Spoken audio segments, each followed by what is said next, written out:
What's up, everybody? Michaela Vernava alongside Zack Cox and Doug Kyed at Gillette Stadium ahead of the big Patriots Falcons showdown.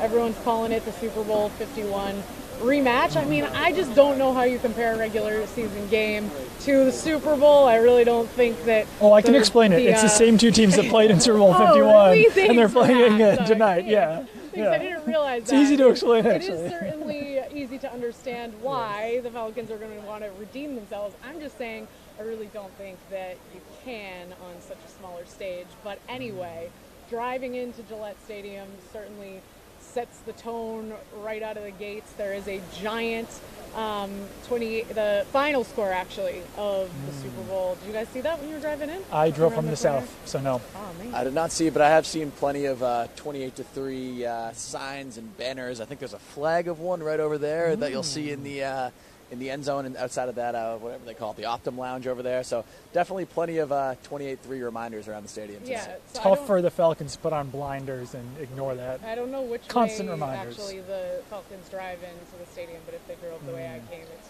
pretty in your face right before you take the left to come into Gillette Stadium. So let's just start with that. Do you think that that's going to affect this game, them wanting revenge at all tonight? I mean, I guess they certainly do want revenge. I think that as far as that goes, I don't think it helps that they just lost to the Dolphins while also losing a big lead. What was it? They lost a 17-0 lead in that game. Like so that, yeah. Already with a 28-3 hanging over their heads, now with 17-0 hanging over their heads against the Dolphins. I don't know. I think if anything, it hurts the Falcons in this game. I'm not saying that the Patriots are going to win because of that or anything, but there's just a lot hanging over their heads in this game, and it's tough to completely ignore it for them, I believe. That was my take on that when we talked about this on Wednesday during our podcast between tackles. I said I think that it might kind of work in reverse as far as just kind of psyching them out if they're, too focused on that in the past. This is a new season. Zach, before we move ahead, I don't know if you had any comments on that. But. Yeah, no, I like that point that it could psych them out, because this is a team that has not been nearly as dominant, especially on the offensive side of the football, as they were last season. I mean, they lost their last two games to the Buffalo Bills and the Miami Dolphins. They scored 17 points in each of those two games. And under Steve Sarkisian, new offensive coordinator, they're really not kind of gelling, despite bringing pretty much everybody back from last season. So this is a team that's kind of, I don't want to call them say they're on the brink or anything right now. They've lost two straight. If they lose tonight, they'll be 500 and really not in great shape moving forward. So this is a game that they definitely need to have. Yeah, I think a loss here could kind of maybe push them towards that Super Bowl hangover a little bit. This could be, it's not a make or break game, but you could eventually look at it as being that way for the Falcons this season. For sure. Yeah, and have had struggles against the other two of the other three AFC East teams. Correct. Losing to the Dolphins and the Bills, obviously they will want to beat the Patriots for a lot of reasons, but like you said, not the same offense that we saw last season. I think they're averaging close to 10 points fewer per game than they were last season. I think it was close to, they scored 24 points in at least 17 of the 19 games they played last year, and now they were averaging at this point last season close to 34 points per game, now 24. So, I mean, still not bad. They are fifth in total offense. What do you see as the biggest threat? I mean, I'm guessing it's going to be Julio Jones, but other than him, for this Patriots defense tonight. It's actually a pretty balanced offense because I believe that the passing attack and the rushing attack are both either in the top 10 or right around there. They're pretty much the same ranking. So, yeah, you've got Matt Ryan and Julio Jones in the passing game, and then you've got Tevin Coleman and Devontae Freeman in the rushing game. So both of them are dangerous. I think that you can't really key in on one aspect of this Falcons offense, which is what makes it so dangerous. And Dante Hightower, he answered two questions for us this week, and one of the answers that he gave was that they're basically playing two Le'Veon Bells in this Falcons offense. And that's some very high praise from Dante Hightower to give out to Devontae Freeman and Tevin Coleman. But, I mean, he says that because they are guys who can carry the ball and catch out of the backfield. And really, them catching out of the backfield will be a very dangerous aspect in this game for the Patriots because they haven't been that great at covering running backs. They don't really have the great pieces there at linebacker. So that could be an area where the Falcons are really able to exploit the Patriots. No, I definitely agree with that. I think Freeman and Coleman are going to be, I don't even want to call them X factors because they are the factors, I think, in this game. But I think the biggest matchup to watch is the Julio Jones aspect, just because he's one of the 2 or 3 best receivers in all of the NFL, which he's really underperformed this year, and he really hasn't been utilized the way that the Falcons usually utilize a player like that, and the way you would expect them to utilize one of the better receivers in the league. He's 40th in the league in targets so far this season. I believe he has 1 target in the red zone, still doesn't have any touchdowns.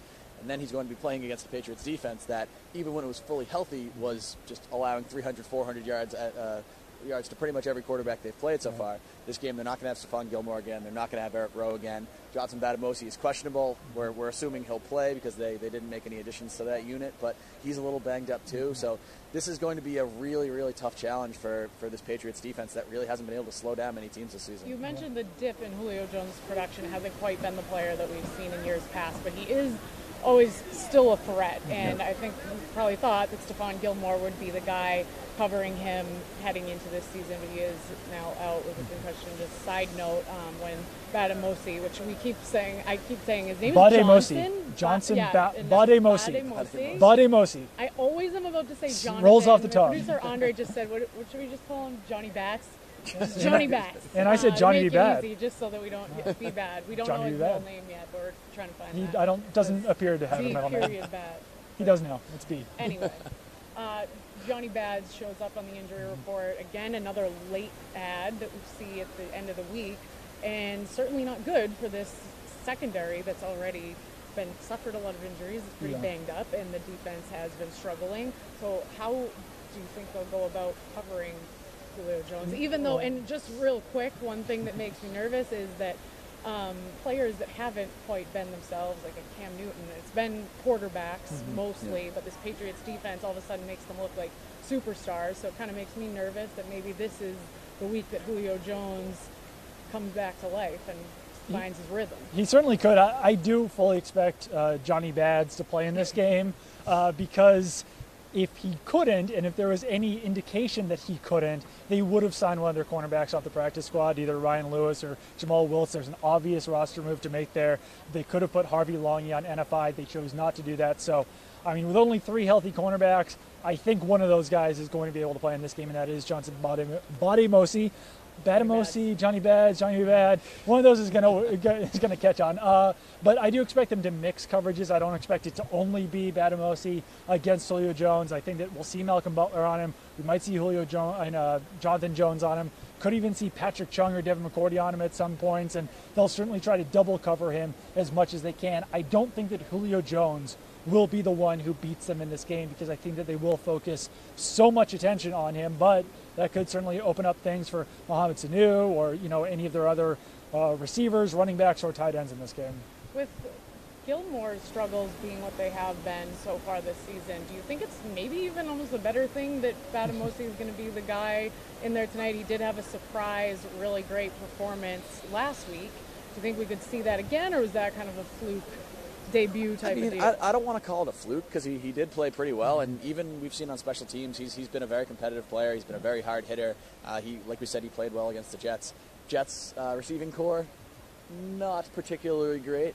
But, I mean, Stephon Gilmore, he did just have his best game of the season right before he got hurt. He was pretty good when he was covering Mike Evans against the Tampa Bay Buccaneers, and I think we all kind of expected to see a similar approach to him covering Julio Jones in this game if he was healthy.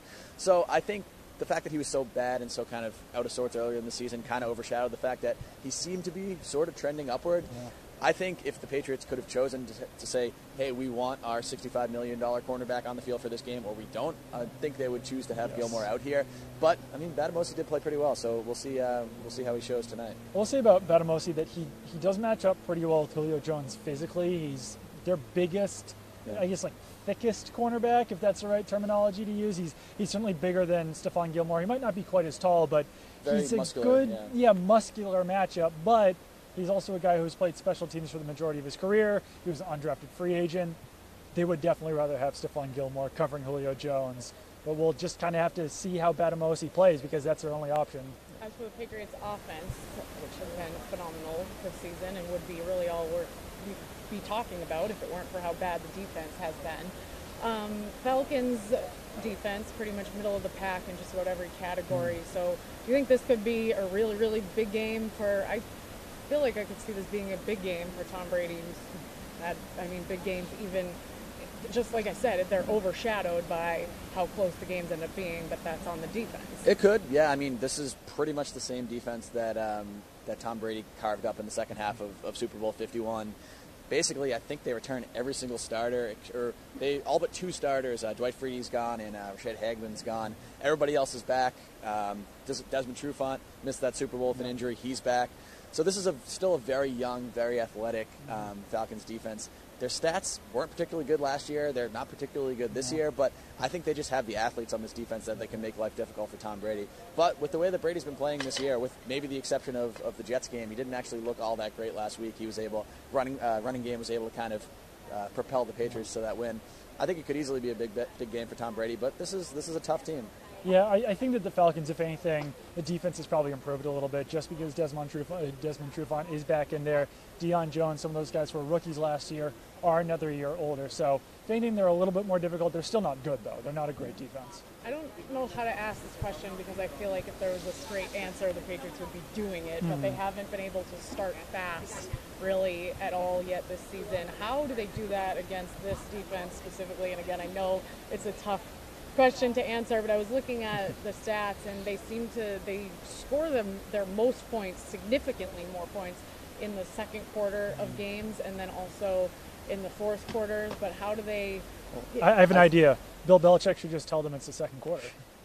Wow, that's revolutionary. Mind games. It's the only idea I have, though. They've started slow and they've kind of finished slow in a lot of games too. They haven't really been able to close teams out the last couple of weeks. Yeah. So I think that I'm sure both of those have been real kind of talking points of discussion this week, where they need to jump out to an early lead and they can't let teams just hang around. I mean, their last 3 wins have come by 7 points, 5 points, and 3 points. I think they haven't really been able to shut the door on teams. I think that's even more of a concern than kind of the slow starts that they've had. Yeah, and James White he was really stressing this week that the Patriots have to play a full 60-minute game, and once they're able to do that, he said that this offense should be scary, and that's 100% true. I mean, Agreed. They're ranked really high in almost every category, and they're not playing full 60-minute games, so once they do start to do that, once they get off to hot starts and actually be able to finish games, and this is an offense that could be, historically good. Yeah, and Chris Hogan has indicated that he will be out there tonight. He's going to do a rib injury, right? I believe his answer was yup when asked if he was good to go. Yup. Man, a few words. Yep. Yes. That works. Yeah.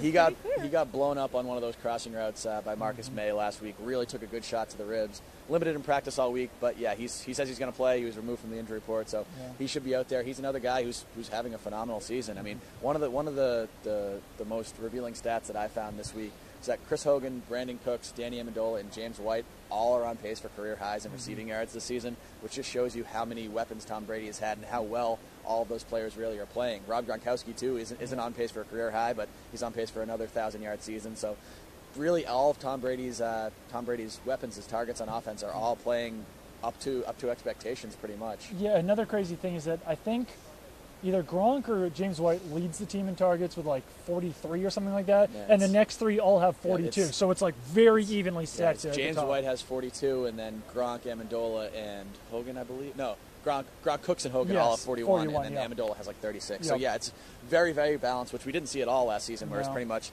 Julian Edelman got almost half the targets on the team. Yeah, so definitely a different strategy with Edelman out. All right, guys, I'm seeing the Falcons warming up out of the corner of my eye over here. In front of me, and my upper peripheral is the 5th banner. That's got to stink to be playing under that. And I know we started with it, but again, I just think that want for revenge is probably going to work in reverse. Looks like the spotlight's a little bit brighter on it tonight. Oh, it is. Yeah, it absolutely does. Well, because there's yellow light kind of over the other 4, and then it's really, really bright. Yeah, see that? Producer Andre dropped his phone to get that shot for you guys. Just a little sacrifice. background here. I mean, there it is. At first I was going to say, is it because the lights are older on the other ones, but they moved them all, so that would not be the case. No. This is definitely intentional. So, constant reminder as they're traveling down the field there. Moves there. Get in their heads. I like it. And also, though, the turf here has been a bit of a debacle this season with it being soft, and I have been noticing that throughout this show. I've been kind of bobbling all around. I'm wearing heels, and I have mastered the ability to walk on turf in heels, so I'm not limited to just wedges when I'm working on the field. I'm pretty good at it, but I don't know if it's because I'm kind of like on the walkway edge? and but I'm noticing this. It feels like quicksand a little bit. So like I felt like I was like sinking the whole time. If any players are trying to wear heels during the game, they could have trouble. It's going to be a big problem. Definitely, it's definitely going to be a wedge game. Yeah. Oh, yeah. You guys. Maybe a pump game. But I'm just saying I can confirm that the field is softer. Well, You guys. overall, too, I mean, You this too.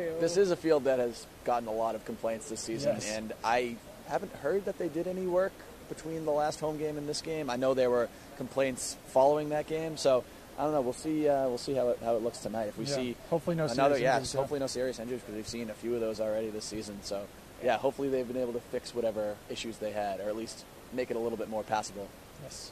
And no heels, no wedges. All right. Well, keep it on nothing.com throughout the game. We will have you covered from wall to wall and post game. Thanks for watching, and have a fun night.